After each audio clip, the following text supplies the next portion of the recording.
세계 비만의 날을 맞아서 비만 관리를 위한 건강한 식사 조절에 대해 말씀 나누도록 하겠습니다. 저는 사회를 맡은 대한비만학회 언론홍보이사 허양임입니다. 오늘 이 저탄수화물 식사 위주로 말씀해 주신다고 해요. 이연희 영양사님과 얘기 나눠보겠습니다.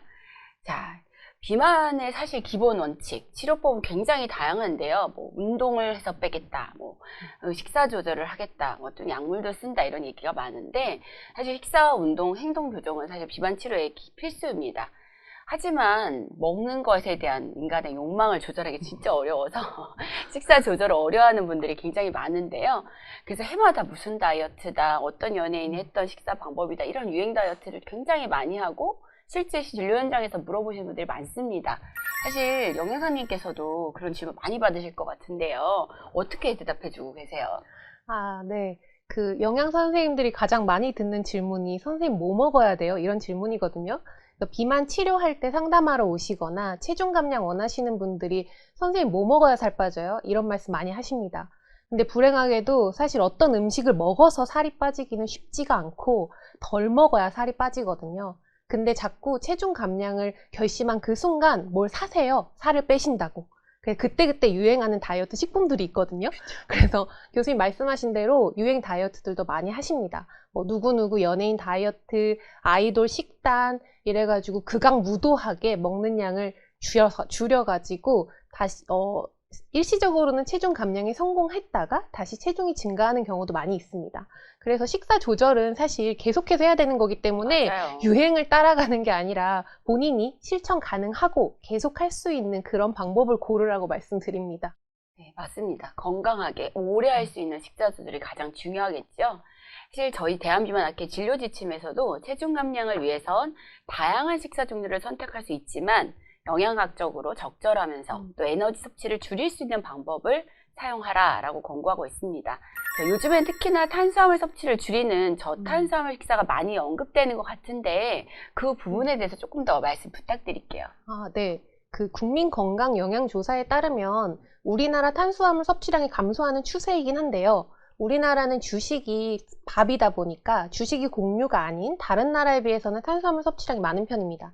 그래서 옛날부터 탄수화물 섭취량을 줄임으로써 얻을 수 있는 효과들에 대해서 굉장히 관심이 모아져 왔고요. 최근에는 저탄수화물 식사의 체중 감소 효과에 대한 연구들도 계속 나오고 있고 실제로 저탄수화물 식사를 통해서 체중을 조절하는 그런 분들도 많이 증가하고 있는 것 같습니다. 네, 저도 사실은 환자분들한테 쉽게 빠른 시간 안에 이제 말씀을 드리다 보면 탄수화물을 먼저 줄이세요 이런 말씀을 많이 드려요. 근데 그럼 어떤 탄수화물을 줄여야 되냐 이런 게 굉장히 중요하겠는데요. 구체적으로 얼마나 줄여야 되는지 말씀 부탁드릴게요. 네. 선생님, 저탄수화물 식사라는 게 탄수화물을 요만큼 드세요 요렇게 절대적인 섭취량을 얘기하는 게 아니고 내가 먹는 음식 중에서 탄수화물 섭취 비율을 줄이는 거기 때문에 사람에 따라서 먹는 양은 좀 달라지게 됩니다. 그리고 탄수화물 섭취 비율이라는 게 지금까지 발표된 연구 결과에서도 연구마다 또 그리고 연구자마다 굉장히 범위가 다양하고요. 어떤 연구에서는 5% 미만으로 줄이는 게 저탄수화물 식사다 라고 정의하는 반면에 어떤 연구에서는 50%까지도 보고 있기도 해서 사실 그 범위가 굉장히 넓습니다. 근데 보통은 일반적인 개념으로는 한 45%? 총 에너지 섭취 45% 미만으로 섭취량을 줄이는 걸 저탄수화물 식사라고 보고 있고요. 이 45%라고 얘기하면 좀 감이 잘 안 오는데요. 일반인을 위한 영양소 섭취 기준이 되는 한국인 영양소 섭취 기준이라는 게 있습니다. 이 기준에 따르면 2010년도에 우리나라 탄수화물 권장 섭취 비율이 55에서 70%였고요. 2015년부터는 55에서 65%입니다. 이 비율을 생각해 봤을 때 아까 말씀드렸던 45%면은 평소에 먹던 것보다 10% 이상 훨씬 줄여야 된다는 걸 좀 알 수 있습니다. 그렇죠. 총 에너지 중에서 탄수화물 비율을 줄인다고 했는데 권장되는 비율도 있을까요? 네. 좀 어려운 질문인데요. 사실 사람마다 먹는 양과 먹는 음식의 종류가 다르기 때문에 모든 사람한테 일괄적으로 권장되는 비율은 없습니다. 근데 앞서 말씀하셨던 비만 진료 지침에서도 탄수화물, 단백질, 지방 같은 거는 개인에 따라서 개별화할 것을 권고하고 있습니다. 그리고 비율을 따져가지고 나는 40%를 먹을 거야 하고 40% 이렇게 계산해서 먹는 거는 좀 현실적이지가 못하고 평소에 먹던 것보다 탄수화물 섭취량을 좀 줄인다? 이런 거에 초점을 맞추는 게 현실적이기도 하고 더 의미가 있다고 봅니다. 네. 말씀 주신 것처럼 사실 탄수화물 섭취를 줄이면 체중 감량에 효과가 있다라는 것도 알려져 있지만 또 당뇨병이나 대사증후군, 이상 지질혈증 같은 비만으로 발생할 수 있는 질병 위험 자체도 감소된다고 보고가 되고 있습니다. 사실 이런 저탄수화물 식사를 통해서 얻을 수 있는 이점이 많기 때문에 많은 분들이 많이 시도를 하는데요. 하지만 또 주의해야 되는 분들도 있을 것 같아요. 네. 맞습니다. 일단 저탄수화물 식사는 그 식사 자체만으로도 체중 감소 효과가 있긴 한데요. 나는 좀 드라마틱하게 체중을 감량하고 싶다. 이렇게 생각하시면 저탄수화물 식사를 하면서 먹는 양, 그러니까 정확히 말하면 총 에너지 섭취를 같이 줄여야지 체중 감량에 효과가 있습니다. 그리고 말씀하신 그 주의하실 점이라고 하면 아무래도 탄수화물 섭취량을 줄이게 되면 상대적으로 단백질이나 지방 섭취량이 늘어나게 되는데요. 이때 지방 섭취가 너무 늘어나는 게 좀 문제가 될 수 있습니다. 예전에 그 저탄수화물 식사가 처음 도입됐을 당시에는 탄수화물 대신에 지방을 좀 늘려보자 이런 시도들이 있었는데요. 기름진 육류, 뭐 가공육 이런 것들로 지방 섭취를 늘리다 보니까 그 포화 지방산이나 트랜스 지방산 같은 섭취들이 좀 늘어나게 되면서 건강에 대한 부작용이 좀 염려가 됐습니다. 그래서 지방 섭취를 너무 많이 늘리지 않는 게 좀 포인트고요. 그래서 지금 오늘 저희가 말씀드리고 있는 저탄수화물 식사는 그 저탄수화물 고지방 식사, 그 일명 저탄고지라고 맞아요. 하는 것과는 좀 구분되는 개념입니다.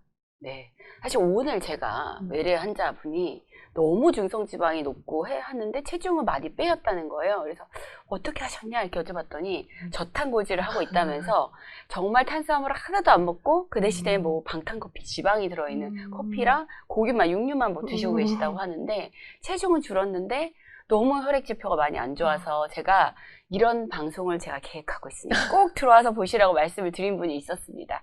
사실 이렇게 한동안 엄청나게 인기를 끌고 많은 분들이 시도하고 있는 이 저탄고지 사실 구체적으로 그러면 어떻게 다른지를 조금만 더 설명을 부탁드릴게요. 네.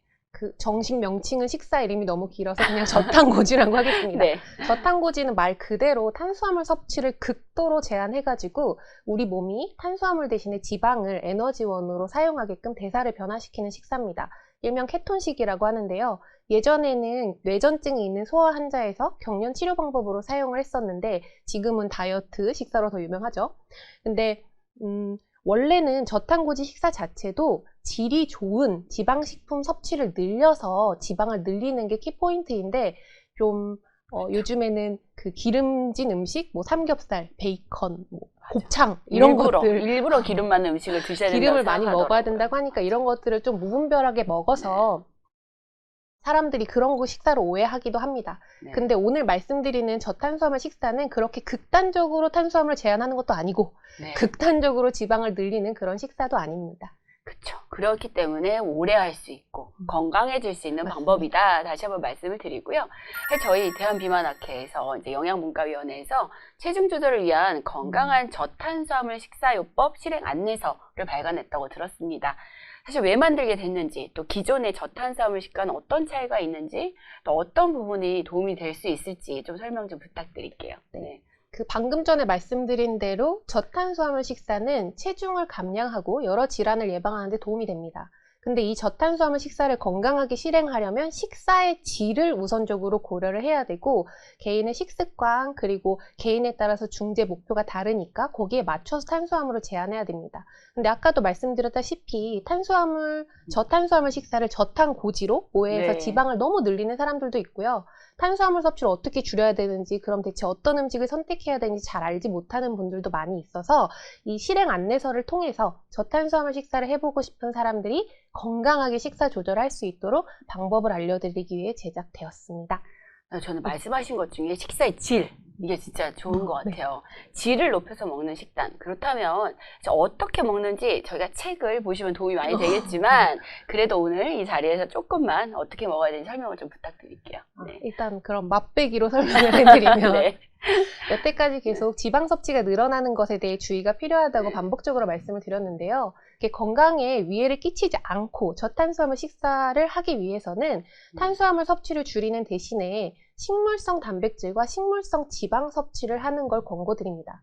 그 란셋이라는 저널에 그 대규모 코호트 연구가 실렸는데 저탄수화물 식사를 하는 사람이 그 탄수화물 대신에 동물성 단백질과 동물성 지방을 먹으면 모든 원인으로 인한 사망률이 증가했고요. 대신에 식물성 지방과 식물성 단백질을 먹은 사람들은 오히려 모든 원인의 사망률이 감소하는 걸로 나타났습니다. 야, 굉장히 중요한 연구네요. 사실 우리가 체중을 조절하고 하려는 이유가 사실 단순히 외형이 아니라 건강해지려고 하는 건데 건강에 해가 되는 방법을 정말 하면 안 되겠죠.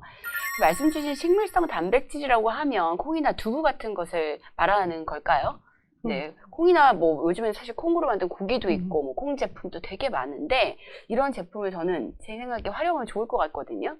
또 아니면 또 식물성 지방이라고 하면 식물성 기름을 얘기하시는 건지 그런 것도 좀 설명 좀 해주세요. 네, 말씀하신 게 맞습니다. 네. 식물성 단백질이 풍부한 대표적인 식품은 콩인데요. 말씀대로 콩, 그리고 콩으로 만든 두부나 낫또 이런 것들도 있고요. 콩고기, 두부면, 쌈두부 이런 콩 가공 식품들이 요새는 쉽게 구매할 수가 있어서 이런 식품들을 활용해 보시면 좋습니다. 주의할 점은 가공 식품들은 제품마다 영양 성분 함량이 좀 다르기 때문에 생각보다 탄수화물 함량이 높을 수 있거든요. 그 제품에 써 있는 영양 정보를 잘 확인하시면 좋을 것 같습니다. 그리고 기름은 동물성 기름보다는 식물성 기름, 그 어려운 건 아니고 흔히 사용하시는 올리브유, 카놀라유, 참기름 뭐 이런 기름들 이용하실 수 있고요. 견과류나 종실류, 아보카도 이런 기름들은 불포화 지방산이 많이 함유되어 있어서 이용하시면 더 좋습니다. 몸에 좋은 기름이라는 말씀이신 것 같고요. 탄수화물 섭취를 줄이는 대신에 이렇게 식물성 단백질과 지방식품을 먹는 것이 건강에 좋다는 말씀인데 좋은 지방, 그쵸? 같은 맥락에서도 탄수화물도 식품 선택이 되게 중요할 것 같아요. 어떤 종류의 탄수화물을 드시라고 이제 말씀을 해주실까요? 네, 교수님 예리하신 질문입니다. 네. 저탄수화물 식사이기 때문에 탄수화물을 잘 고르는 게 굉장히 중요한데요. 좋은 탄수화물을 고를 때 두 가지를 중점적으로 보셔야 됩니다. 첫째는 식이섬유가 풍부한 복합탄수화물을 선택하는 겁니다. 이를테면은 흰쌀밥, 뭐 밀가루 이렇게 정제된 곡류로 만든 음식 말고 도정이 덜 된 통곡류, 잡곡, 현미밥, 잡곡밥, 호밀빵 뭐 이런 것들을 고르면 좋고요. 마찬가지로 식이섬유 섭취를 늘리기 위해서 채소류 충분히 드시는 게 좋고 과일은 즙 내서 먹거나 주스보다는 생과일로 드시는 게 좋습니다. 이렇게 첫 번째는 식이섬유가 풍부한 걸 드시는 거고요. 두 번째는 첨가당을 피하시는 겁니다. 첨가당 굉장히 중요하죠. 우리 비만과 당뇨병, 또 대사질환 위험을 높이고 체중 증가에도 관련이 있어서 저도 사실 간단하게 말씀드릴 때 음료, 첨가당 들어있는 것부터 드시지 마세요라고 먼저 딱 말씀을 드리고 그거부터 끊자 말씀드리는데 이 첨가당에 대해서도 조금만 더 설명을 해주세요. 네. 그 첨가당은 말 그대로 음식을 만들거나 조리할 때 첨가되는 당류나 시럽 같은 걸 말합니다. 그 말씀 주신 대로 국민건강영양조사에 따르면은 첨가당 그 섭취에 제일 많이 기여하는 식품이 가당 음료수라고 해요. 네. 근데 가당 음료수는 당류 외에는 다른 영양소가 거의 들어있지 않기 때문에 영양 밀도는 낮고 에너지 밀도만 높은데요. 쉽게 얘기하자면은 영양가는 없고 칼로리만 높다. 그렇죠. 이런 식품들은 가급적 먹지 않는 게 좋고요. 특히나 체중 감량하실 때는 가당 음료수는 드시지 마시고 물로 대체하는 것이 좋습니다. 그렇죠. 배부르게 먹기도 바쁜데 열량 줄여서 먹으려 힘든데 배도 안 부르는 이렇게 에너지 밀도만 높은 음료수는 드시면 안 되겠죠. 자, 그렇다면 저탄수화물 식사를 했을 때 부작용은 없을까요? 탄수화물을 극도로 제한하지 않으면 네. 특별히 부작용은 없는 걸로 알려져 있는데요. 간혹 오심, 구토, 저혈당 등 부작용이 생길 수도 있습니다. 이런 대부분 소화기 증상들은 시간이 지나면 자연스럽게 사라지는데 심하면 진료를 보셔야 될 수도 있어요. 특히 당뇨병으로 경구혈당 강화제나 인슐린 치료 중이신 분들은 저혈당 발생 위험이 있기 때문에 저탄수화물 식사를 하시기 전에 의사 선생님이랑 약물 용량 조절에 대해서 상의를 하시는 게 좋겠습니다. 그리고 임신 중이거나 성장기 어린이, 청소년들은 영양 섭취 불균형이 발생할 위험이 있기 때문에 권장하진 않고요. 아까 지금 잠깐 말씀하셨는데 탄수화물 양을 극도로 제한하면 혈액 중에서 LDL 콜레스테롤이 많이 상승한다는 연구 결과가 있습니다. 맞아요. 그래서 이상 지질 혈증이 있는 환자분들도 좀 주의가 필요할 것 같습니다. 네, 그래서 권장하는 양은 45% 정도, 절반 정도만 탄수화물을 섭취하자 얘기하지 하셨던 것 같아요. 그래서 오늘 주제가 건강한 식사인데 혹시 건강에 유해하지 않은 채소 섭취량 그렇다면 있을까요? 우리 몸 중에서 중추신경계는 포도당을 에너지원으로 사용하는데요. 그래서 뭐 특수하게 기아 상태라거나 탄수화물이 고갈된 상태에서는 그 탄수화물 대신에 케톤을 사용하기도 하지만 일반적으로는 탄수화물 섭취량이 너무 적으면 신체 대사가 원활하게 네, 움직이지가 않습니다. 그래서 한국인 영양소 섭취 기준에서는 탄수화물 평균 필요량을 하루에 100g, 권장 섭취량을 하루에 130g으로 공부하고 있습니다. 이 g이라서 쉽게 가늠해 보자면은 즉석밥으로 따졌을 때 그 보통 크기 즉석밥에 들어있는 탄수화물이 70g이고요. 네. 큰 사이즈에 들어있는 게 100g 정도가 되니까 하루에 그 정도는 필수적으로 드셔야겠다라고 생각하시면 될 것 같습니다. 아무리 제한해도 밥 한 공기 정도는 필요하다라는 말씀이죠. 오늘 내용을 정리해보자면 저탄수화물 식사가 여러 질병을 또 예방하고 또 체중을 감량할 수 있는 식사 방법입니다. 다만 이제 주의할 점은 탄수화물을 줄이는 대신에 지방과 단백질 식품을 질이 좋은 것으로 잘 골라서 먹어야 되겠고요. 또 탄수화물도 식이섬유가 많은 것, 특히나 첨가당은 드시지 않도록 하는 게 중요하겠습니다. 자, 마지막으로 한 말씀만 더 해주신다면 어떤 말씀 주실까요? 네. 잘 정리해 주셔서 감사합니다. 네. 아까도 시작에도 말씀드렸는데요. 네. 식사 조절은 사실 굉장히 어려운 것인데 네. 체중을 감량하고 또 감량한 체중을 유지하기 위해서는 지속적으로 실천하는 게 굉장히 중요합니다. 그래서 무리한 식사요법을 선택해서 하시기보다는 지속 가능하고 실천 가능한 식사를 선택하시면 좋겠고요. 그리고 오늘 제일 강조하고 싶은 거는 먹는 음식의 양도 물론 중요하지만 음식의 질이 더 중요하다는 사실을 꼭 기억하셔서 건강한 식사를 하셨으면 좋겠습니다. 네, 말씀 너무 감사하고요. 사실 저희가 이제 여러 비만의 날, 세계 비만의 날을 맞이해서 내용을 준비하면서 사실 식사를 꼭 얘기해야겠다고 생각한 이유는 사실 결국은 체중을 줄이는 데 있어서 식사 조절이 가장 중요하기 때문인데요. 오늘 가지고 우리나라 특히 탄수화물 섭취 비율이 높은 우리나라 사람한테는 이 저탄수화물 식사를 적용을 했을 때 정말 더 많은 체중 감량 그리고 지속적으로 할 수 있는 좋은 방법이 되지 않을까 싶습니다. 사실 그래서 오늘 말씀 주신 내용이 굉장히 중요할 것 같고요. 영양학적으로 적절하고 오랫동안 하기에 무리가 되지 않는 건강한 저탄수화물 식이를 하는 것이 굉장히 중요할 것 같습니다. 그래서 오늘 이 영상과 또 우리 대한비만학회에서 발간한 체중 조절을 위한 건강한 저탄수화물 식사요법 실행 안내서가 여러분이 실행하시는 저탄수화물 식사에 도움이 되시길 바라겠습니다. 감사합니다. 감사합니다.